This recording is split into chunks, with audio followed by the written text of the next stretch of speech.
The early morning fell over the small coastal town with a gray sky and low clouds, as if the ocean had decided to cover itself with a heavy blanket. The smell of salt mixed with diesel spread across the dock, impregnating the clothes and skin of those, like Matthew Salgado, lived by the rhythm of the tide. The south wind brought a constant whistle, a harbinger of something moving beyond the horizon. Matthew walked across the wet wooden planks, feeling each step creak under his worn boots.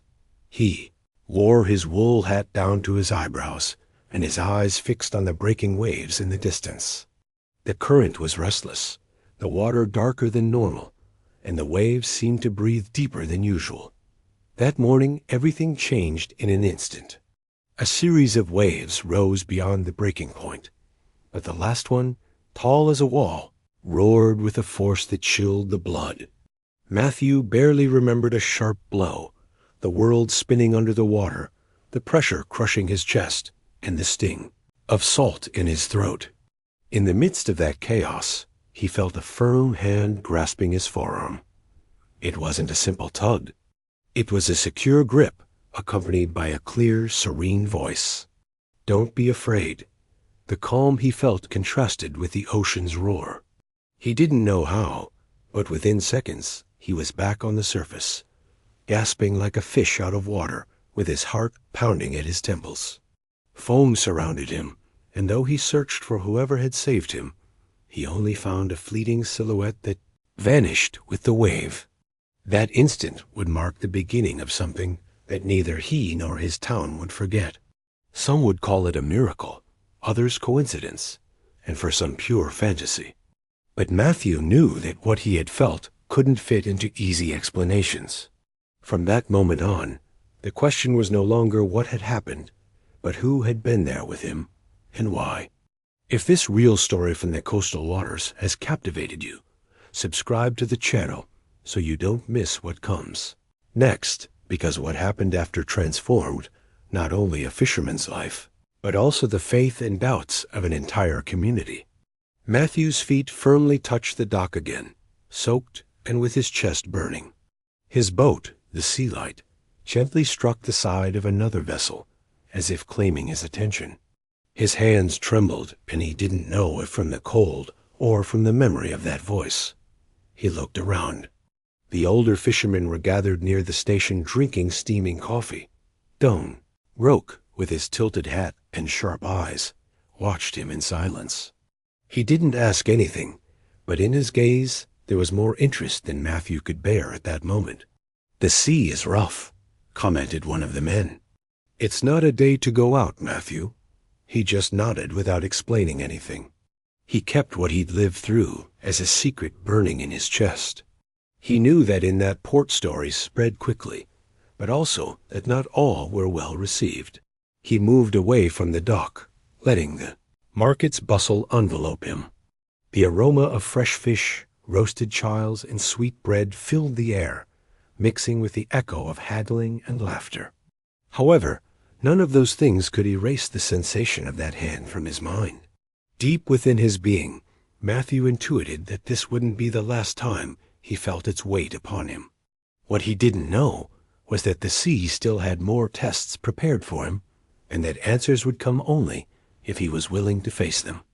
The sun barely hinted at its light over the small port when Matthew emerged from his house with his sleeves rolled up and his hat pulled forward.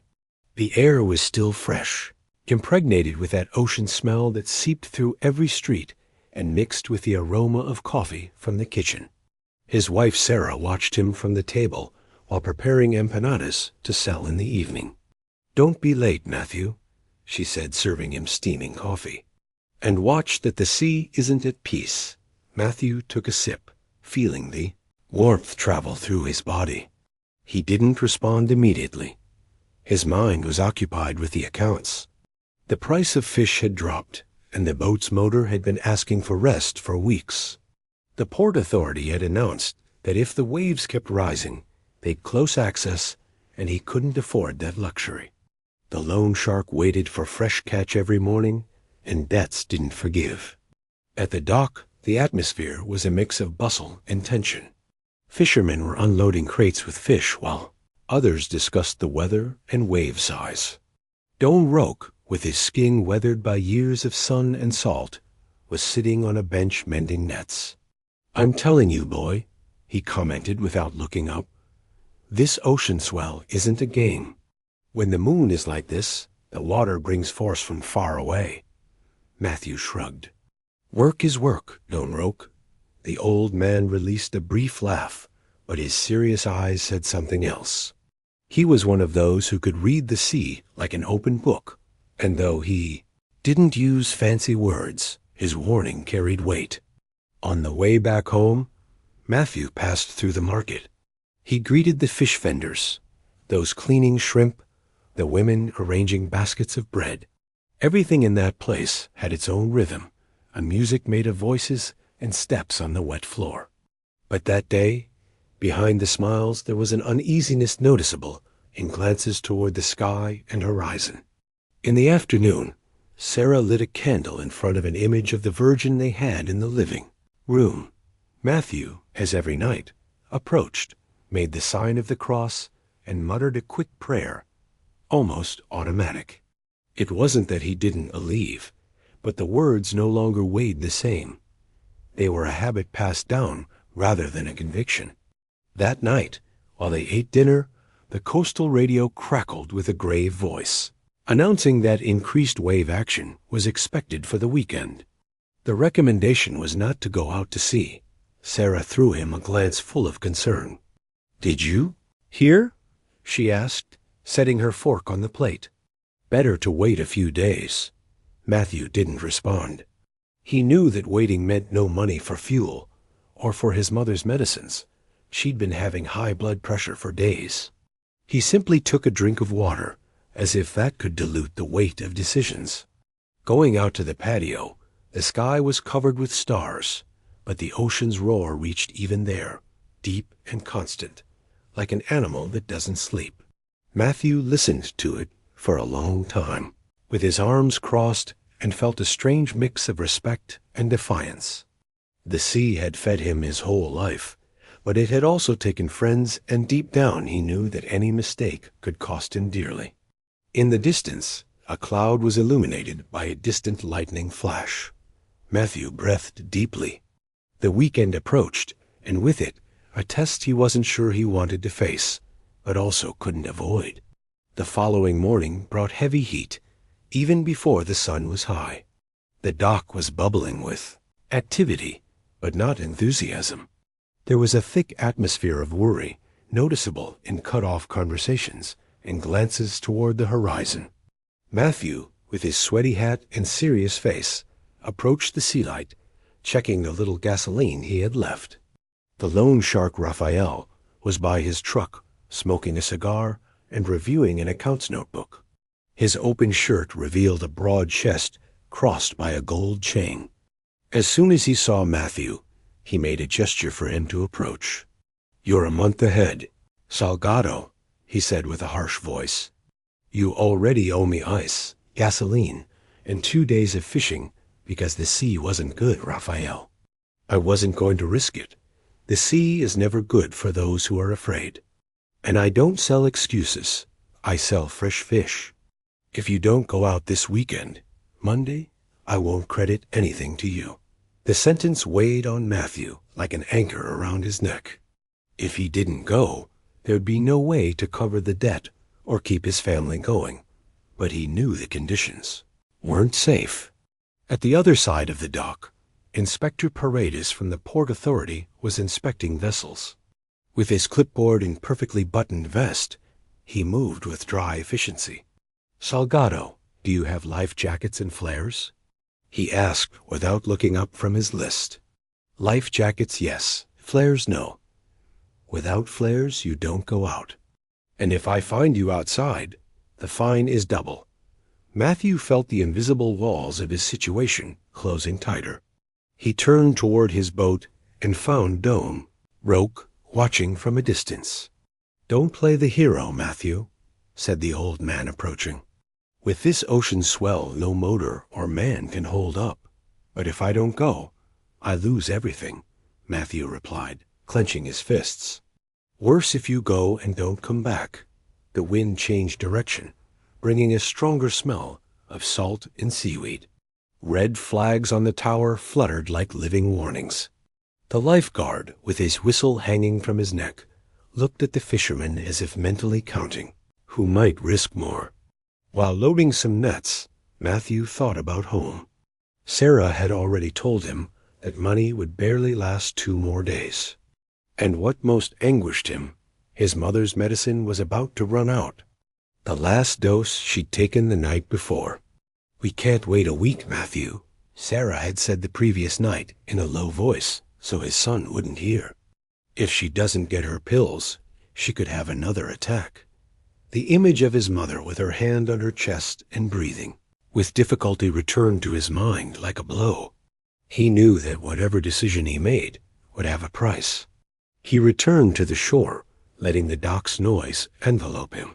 The squeak of pulleys, the splash of water against hulls, the distant song of a street vendor offering tamales.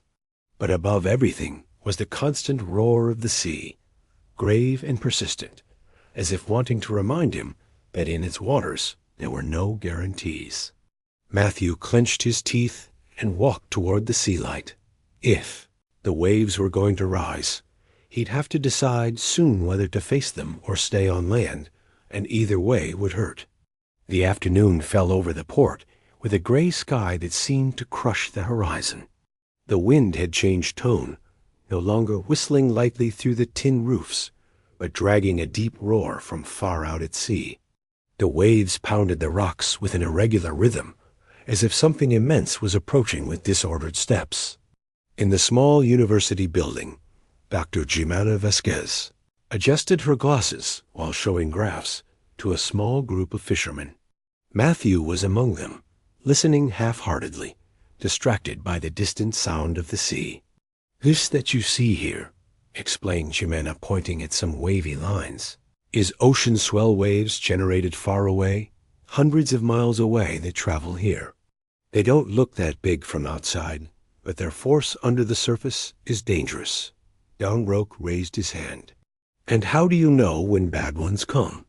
"The wave period increases, the break point moves away, and the roar is more constant," she answered. "Today we already saw long series and crossing currents at the break point. Tomorrow will be worse." Matthew crossed his arms. "But they don't always hit hard." "Not always," admitted Jimena, "but one series is enough to flip a boat. It's not a matter of luck, but of physics." When they left the building, the air was more humid. The red flags at the break were fluttering furiously, and from the shore you could see that the break point was farther than usual, as if the sea was pulling back to take a run. Chuco, the lifeguard, was in his tower with a megaphone in his hand. "Red flags, folks. The sea isn't for games. Stay away from the break." Matthew walked by him. "I don't plan to go in through the break, Chuco, but I have to go out." The lifeguard looked at him with furrowed brow. "It's not just the break. Everything is rough. We had rip currents at the small beach and Mariner's Beach today." "Already saw? Rescue boats coming back early." "I'll see," answered Matthew, trying not to sound like a challenge. On the way back to the dock, the smell of seaweed and old fish mixed with the smoke from stoves where women sold empanadas. In the distance, a couple of boats were returning earlier than planned, with waves breaking behind them. The motors seemed to strain extra to get in. Don Roque was mending a rope, and seeing Matthew shook his head. "What the doctor said is true. The current is crossing. Today, you think you're moving forward, but the sea takes you where it wants." Matthew forced a smile. "I've sailed in worse." "That's the problem," replied the old man. "Thinking the sea is the same as yesterday." The sky began to close, darkening earlier than normal. A distant lightning flash illuminated the horizon line, and in that glimpse, Matthew thought he saw a series of waves longer like moving columns advancing toward land. He shook his head, telling himself it was imagination. At the port, authority, Engineer Paredes placed a notice on the bulletin board. possible port closure starting dawn. The black letters on white background seemed like a sentence. Matthew read it without saying anything, feeling how the time to decide was shortening. While walking back home, the ocean's roar accompanied him constant and deep. Each step was marked by a question that wouldn't let go of him. Was it worth risking everything for one more trip? He didn't have the answer, but he knew that dawn would bring something more than waves. The night was heavy and without breeze, as if the air itself was waiting for a decision. Matthew sat at the kitchen table with his elbows propped up and his gaze fixed on the accounts written in an old notebook. Sarah served him a plate of beans with fresh cheese, but he barely touched it. "I don't like that silence," she said, sitting across from him. "I know what you're thinking, and I don't want you to go out tomorrow." "I can't wait, Sarah," he replied, without looking up. "The loan shark already warned me that if I don't bring fish, he won't credit anything more." She pressed her lips. "And if you don't come back? Who's going to take care of your son and your mother?" Matthew let out a sigh, but before he could respond, the phone rang. It was the dry voice of Raphael. "I'm telling you once, Salgado. If you're not at the dock at 6 a.m., Monday you come pay me what you owe, and you forget about my credit." "I know, Raphael," said Matthew in a tone, trying to be firm. "Then there's nothing more to talk about." He hung up, feeling each word from the loan shark driving into him like lead. Sarah looked at him, waiting. "It's madness," she insisted. "Condone Roque already told you what happens with ocean swell." As if she'd invoked him, there were knocks on the door. It was the old fisherman with his hat and his flashlight in his hand. "Just came to tell you something," he said, entering without waiting for invitation. "If you go out tomorrow, don't play the hero. Stay away from the break, and if you see the series growing, turn around." Matthew nodded, though he wasn't sure he could keep that promise. The early morning arrived without rest. At 5 the air was humid and sticky. The dock was half empty. Only a few fishermen prepared to set sail. Matthew checked his 2-stroke Johnson motor that coughed before igniting. He carried just what was necessary: nets, a couple of gasoline cans, and his tackle box. In the distance, Shuko was placing more red flags on the tower. His silhouette against the gray sky seemed like a living warning. Matthew shouted from above, "Don't go near the break, you hear me?" "Yes," he answered, though the motor noise seemed to swallow his words. He pulled his hat down and looked at the sea. The horizon was turbid, as if water and sky had mixed into one mass. He felt a knot in his stomach, but he ignored it. Don Roque passed him in his slower, loaded boat. "I'm following close behind," said the old man, "but if I see things getting rough, I'm heading back." "Understood," responded Matthew. He pushed the sea light toward the break. The smaller waves rocked him like testing his strength. When he crossed the first line of foam, a chill ran down his spine. He didn't know if it was the cold water splashing or the certainty that the day was just beginning to test him. While the motor purred and the coast faded behind, he thought about Sarah, about his son and his mother. He thought about the loan shark and the debt that squeezed him like a closing net. And above all, he thought that though he swore to be cautious, the sea didn't always accept pacts. The dawn rose wrapped in a gray sky with low fog that seemed to stick to the skin. Matthew started the Sea Light's motor, which responded with a couple of coughs before settling into an irregular purr. The smell of diesel and salt filled the air, mixed with the distant scream of gulls. As he moved away from shore, the water acquired a darker, almost metallic color. Pelicans flew at surface level, cutting the wind with slow and precise movement, a sign that the weather wasn't for games. The sea felt heavy, as if each wave carried invisible weight beneath it. Matthew checked the depth finder and saw the screen flickering erratically. He hit the side of the device with his palm, but the failure persisted. "Great," he muttered to himself, feeling a sting of irritation. It wasn't the first time that equipment let him down, but at that moment any failure seemed amplified. "Here, Donroke," crackled the radio with slight static. "I see you a bit to the right." "I'm following," responded Matthew. "The depth finder's acting up. Then trust your eyes, not machines," replied the old man. The wind swirled, pushing humid gusts against his face. A couple miles out, he spotted movement in the water, a school of fish. The surfaces shone with silver flashes as the fish broke the sea's tension. Matthew felt a surge of optimism. He prepared his lines, and within minutes the first catch pulled hard. "That's it," he said to himself, smiling barely. The motor, however, let out a mechanical sneeze, as if wanting to remind him that not everything was under control. Matthew looked toward shore and saw how the white line of the break had lengthened. It was subtle, but he knew that change wasn't a good sign. "You see that?" he asked over the radio. "I see it," responded Donroke.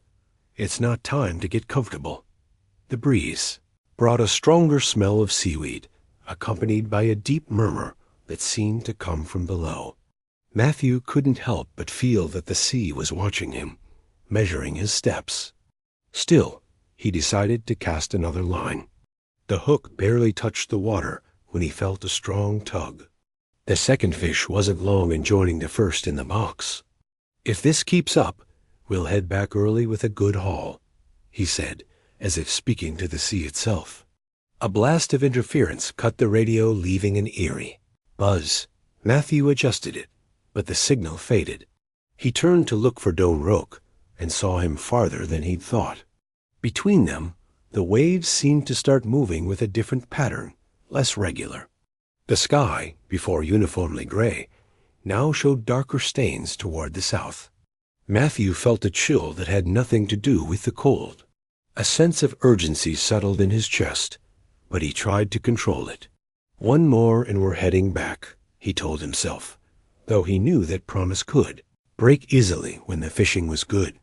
While retrieving his line, a stronger gust of wind snatched his hat, which fell into the water and drifted away.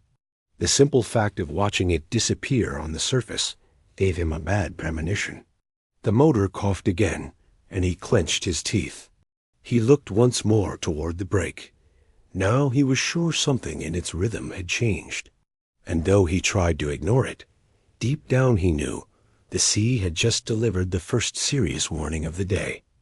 The sun, barely filtered through the thick layer of clouds, fell on the sea like an opaque light without shine. Matthew kept his gaze fixed on the horizon line, and that's when he noticed that something didn't fit. The waves came in long, irregular series, but each one seemed to grow more than the last. The first set passed under his boat with a heave that forced him to grab the wheel. The second lifted the bow enough that the motor groaned as it half came out of the water.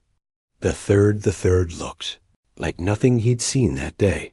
It rose in the distance like a liquid wall, dark, crowned with foam. "I don't like that," he muttered to himself, feeling his stomach tighten. The radio crackled with Chuko's agitated voice. "Matthew, don't go in through the break, you hear me? Circle through if you can." "Understood," he responded, though he wasn't sure he could do it. The signal cut out right after, leaving an electric silence. He looked to his left. Donroke had also noticed the series, and was trying to turn, but the waves prevented him, forcing him to maneuver farther from shore.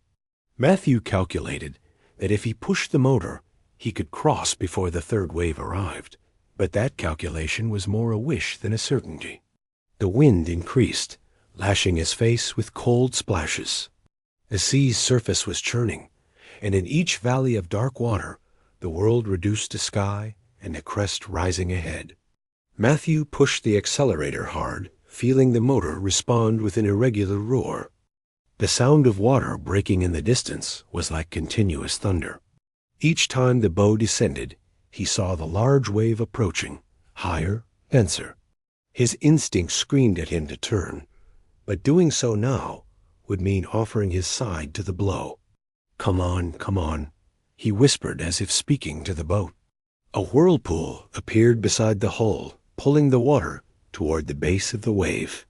Matthew felt the boat tilt slightly and had to correct with force.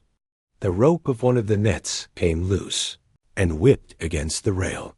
His heart hammered at his temples. In the distance, Don Roque made a gesture with his hand pointing toward open water, but Matthew was already trapped in the trough between the second and third wave. The noise was deafening. It wasn't just the water, but a deep roar, as if the entire sea was inhaling before the strike. If I take it head on, maybe, he thought, but the phrase cut short as he felt the bow rise too fast. The sky disappeared behind the liquid wall. Everything was foam and shadow.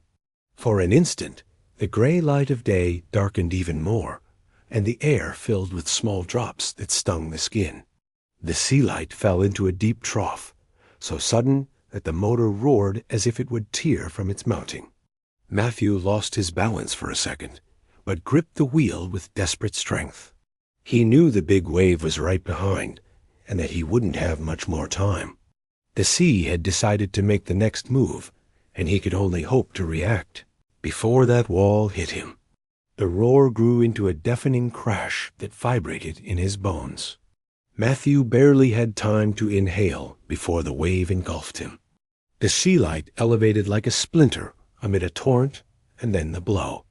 The water ripped him from the seat and threw him into the liquid void. Everything turned cold, salt, and darkness. The pressure crushed his chest, and water seeped through his nose and mouth. He spun, not knowing where the surface was. The motor roared muffled, mixing its sound with the crunch of wood and fiberglass. A rope tangled around his ankle, pulling him down.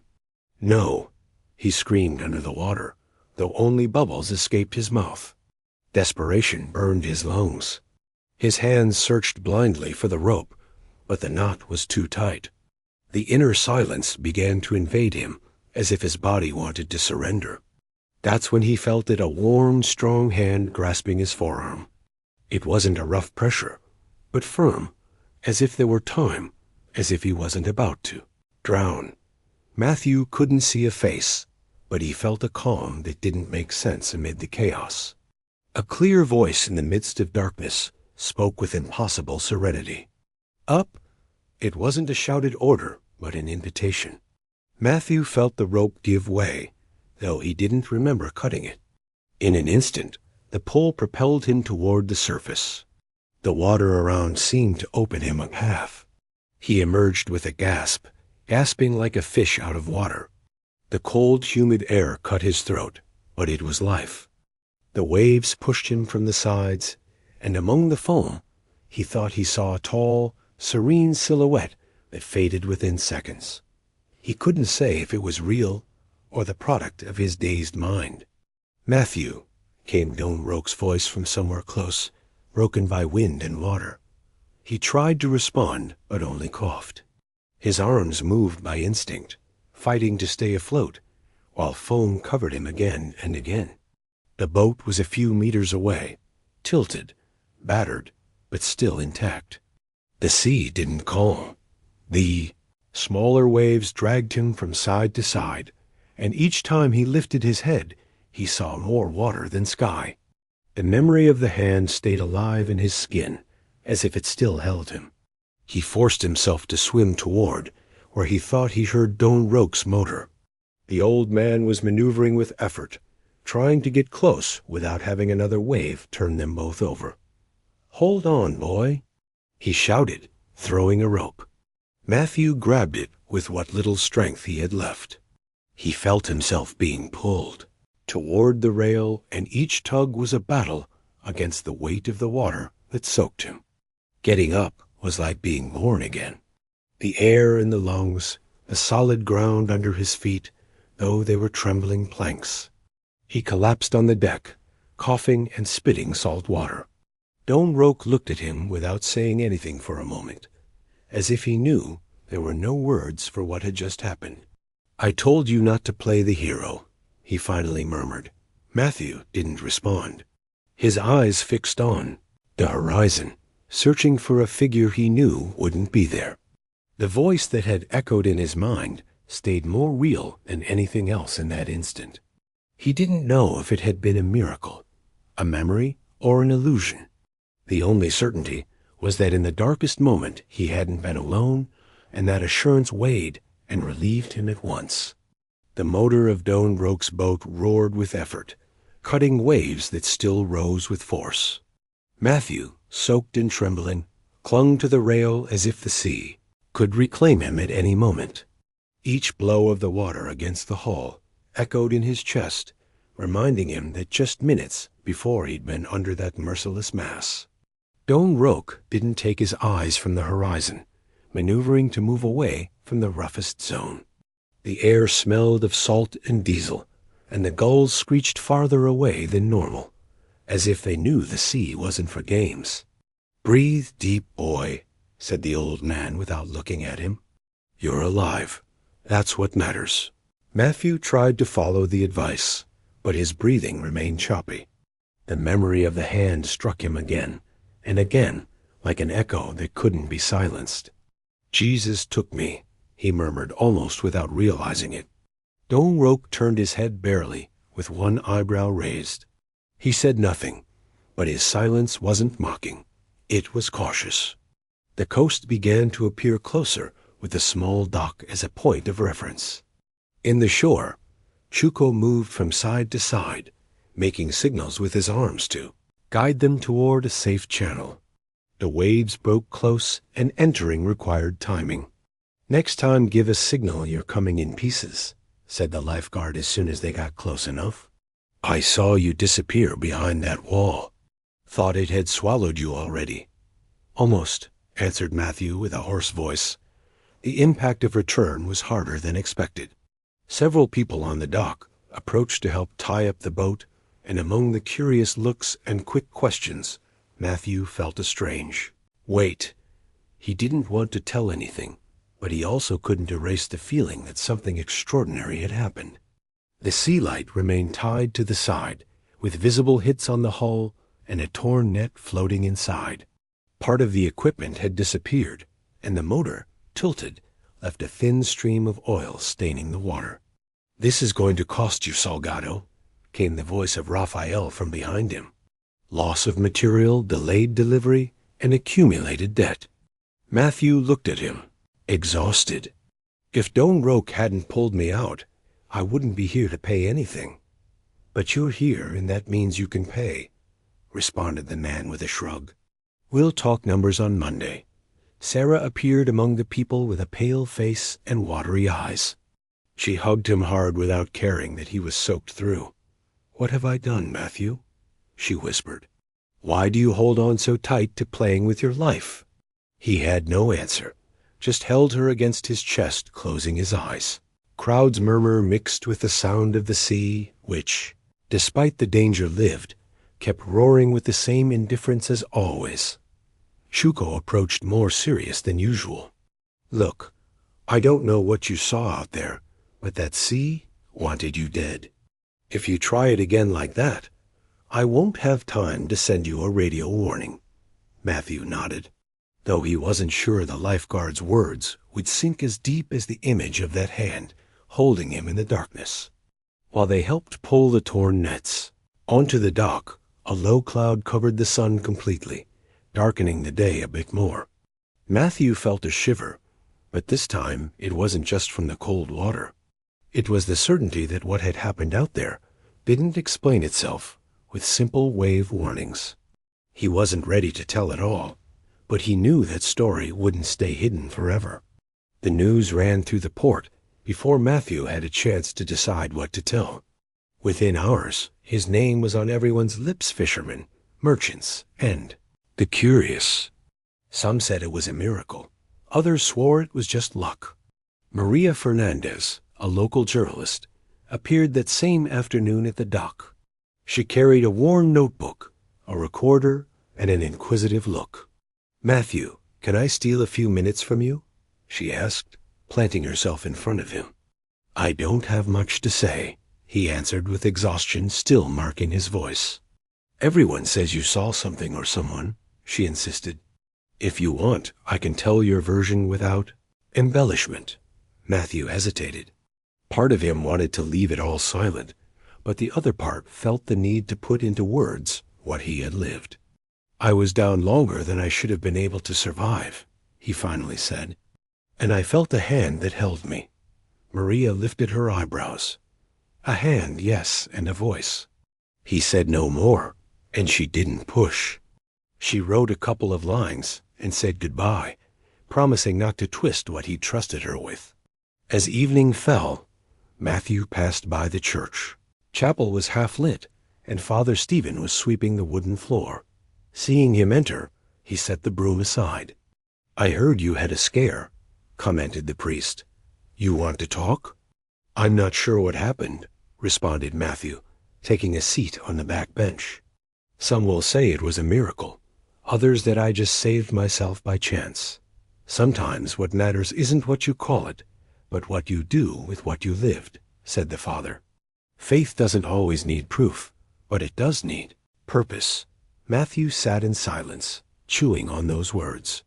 He wasn't sure he wanted to interpret it as a divine message, but he couldn't fully deny it either. Outside the church, at a plastic table near a mescal stand, Sarah lit a small candle. The flame danced with the wind, and around it you could hear the crackle of a komal where warm corn cakes were heating. The community had its way of giving thanks and asking for protection, and Sarah did it in her way. Dr. Jimena appeared later at the dock, with a notebook full of diagrams.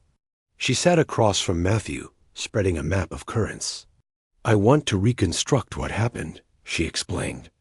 According to the wave period, the rip current at the break should have dragged you south. It's not common for someone to escape from there without external help. Matthew said nothing, but the memory of the voice made his skin rise again. That night, a group of young people arrived excited at the dock.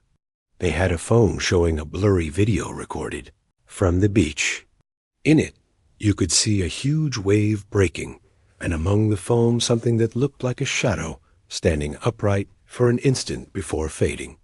Look, here it is, said one of them, pointing at the screen. It's just foam, opined another with a shrug. The murmur grew. Some took it as evidence, others as a simple optical illusion. Matthew watched the video without saying a word. He couldn't swear that was what he saw, but the feeling that he hadn't been alone grew stronger. With the sea still rough and the boat damaged, there was no way to go fishing. That meant more days without income, more pressure from the loan shark, and more uncertainty. And while the waves kept pounding the shore, Matthew understood that the real challenge was just beginning, and it didn't depend only on the sea. Matthew woke early, but not from roosters or market bustle. He opened his eyes with his mind full of hazy images, foam, shadow, a voice.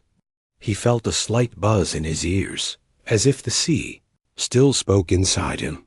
The sea light sat grounded at the dock, with the motor tilted and the gear half rescued. Don Roque had already taken apart part of the shaft to check it, while Sarah tried to clean the still wet and foul-smelling nets. The entire community seemed divided. Some wanted proof, others prayed in silence. Social media had exploded with the video of the shadow in the wave, causing everything from mockery to sudden devotion. Matthew didn't answer comments or justify himself. He just wanted to understand what had happened. Maria returned to the dock that afternoon, without camera or microphone, just with her notebook. Can we rebuild the exact timeline? She asked, sitting beside him. I went out before 6, found the school around 7 and the wave. Past 8, the third of the set. Jimena joined them shortly after. She had sheets with tables, calculations of wave periods, graphs from the Coastal Research Center. Here's the probable trajectory of the swell that morning. It came from a storm in open water. The series were irregular, but with long periods. That matches what you told and explains something, but not the other, asked Matthew in a low voice. Jimena shook her head. Maria reviewed her notebook. You still have the marks on your arm. Matthew rolled up his sleeve. He had a red line around his forearm, as if a rope had gripped him hard, but it had no knots or burns, just a clean, firm mark that didn't match the cable he used. Wasn't it Don Roque who pulled? You out and you in the fright imagined something else? Suggested the journalist. Don Roque came after, he answered. I was already floating, and that voice wasn't of this world. Nobody laughed or corrected him. Each seemed to respect the border between doubt and belief. The afternoon brought bad news. The loan shark had sent someone to lock the boat with a chain and padlock on the motor. He'd claimed his right by debt.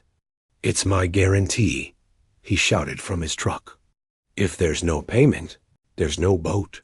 Matthew wanted to respond, but Sarah took his arm. It's not worth it. No. Now his son walked over with a drawing in his hand. He'd painted a boat and a man with a glowing silhouette behind him. Dad, was that you? And who's that? Matthew swallowed hard. Someone who helped me.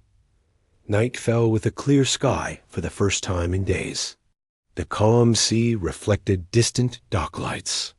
The chapel remained open, and some people had gathered to pray, leaving lit candles next to a photo of the sea light. Matthew, from the shadow of his house, watched it all with his heart divided. What he'd lived transformed him into someone different, but he didn't know yet in which direction.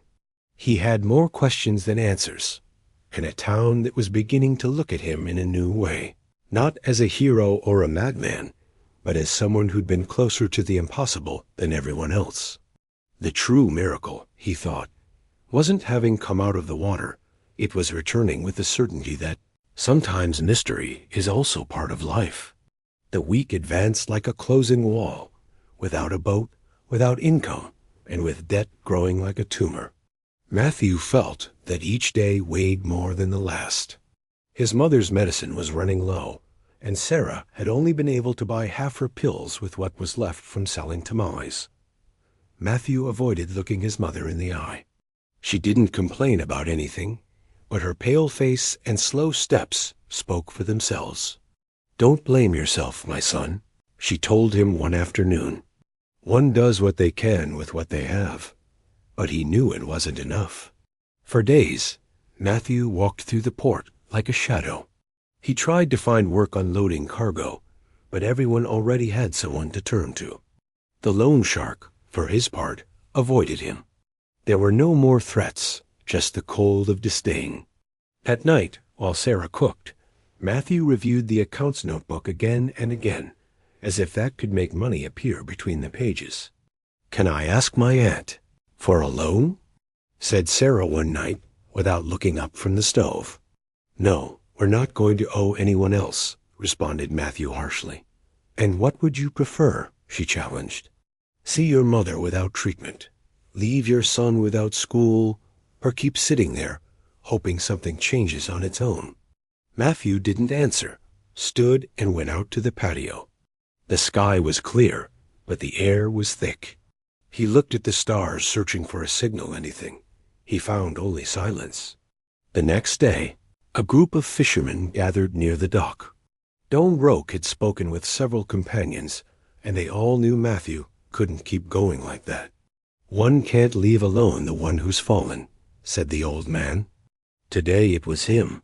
Tomorrow could be any of us. They organized a community workday. Everyone contributed something. An old motor, a couple of gallons of gas, used nets, tools. Matthew found out when he heard the hammering on the sea light. What are you doing? He asked with his heart in his throat. Stop talking and start acting, responded Don Roque. It's not charity. It's what you do when one of ours rises after hitting bottom. Matthew was left speechless. Sarah cooked that night for everyone. Corn cakes, rice with beans and coffee. The makeshift table under a tarp, filled with laughter, stories and hands stained with grease. His son ran among the adults, proudly showing a small flag he'd made with the word thanks written in markers. Matthew sat beside Don Roque, chewing. slowly in silence. "You're not alone, boy," said the old man, giving him a pat on the back. "But you have to learn that you can't always face the sea alone." That night Matthew looked at the sky again. This time the stars weren't in emptiness, but points that anchored him. For the first time since the accident, he felt something close to peace. He knew there was still much to do. The loan shark wouldn't forgive easily. The Port Authority required the papers in order, and he wanted to return to sea. But the first step, the hardest one, was already taken. The days that followed were marked by work and slow recovery. The sea light was taking shape again, piece by piece, with hands that came without being called. One morning, as the Port Authority officer inspected the repaired boat, a small miracle happened. The engineer Paredes, who'd always been strict about regulations, simply nodded. "You do," he said. "You can go out this weekend if you want." Matthew felt something shift in his chest. Saturday morning came with clear weather and calm seas. Don Roque's boat bobbed gently beside the sea light as they prepared the nets. The old fisherman handed Matthew a small wooden cross. "For protection," he said simply. Matthew hung it from the rearview mirror. The catch that morning was good. Not spectacular, but good. When they returned, the loan shark was at the dock. Raphael looked at the crates, counted the fish, and for a moment Matthew thought he'd find some reason to take them. Anyway, instead, he just nodded. "You're starting to pay back," he said. "But don't get comfortable." It was the closest Raphael ever came to acknowledging Matthew's effort. In the weeks that followed, life found a new rhythm. Matthew worked carefully, respecting the sea's warnings, watching the weather reports with Jimena, learning to read what the old fisherman had always known. Sarah's prayers became whispers of gratitude rather than desperate pleas. His mother's medicine was steady again. His son drew pictures of boats and angels and boats with angels, not knowing the difference anymore. And Matthew, each morning, touched the wooden cross and stepped into the sea with the quiet understanding that he'd been saved for a reason. The town's gossip eventually faded, as it always does, replaced by other stories, other dramas. But there remained a slight shift in how people saw him, not as a lucky survivor or a chosen one, but as someone who'd touched something beyond explanation and come. Back changed. One evening, sitting at the dock watching the sunset, Matthew felt Don Roque beside him without hearing him arrive. "You still thinking about that day?" asked the old man. "Every day," admitted Matthew. "But different now." "That's the real miracle," said Don Roque. "Not surviving the water, but learning to live after it." Matthew nodded, watching the horizon where years ago a voice had called to him in darkness. He didn't know if he'd ever see that figure again, or hear that voice, but he understood now that he didn't need to. The presence had changed him, marked him, and that mark was enough to guide the rest of his days. The sea continued its eternal conversation with the shore, indifferent and eternal.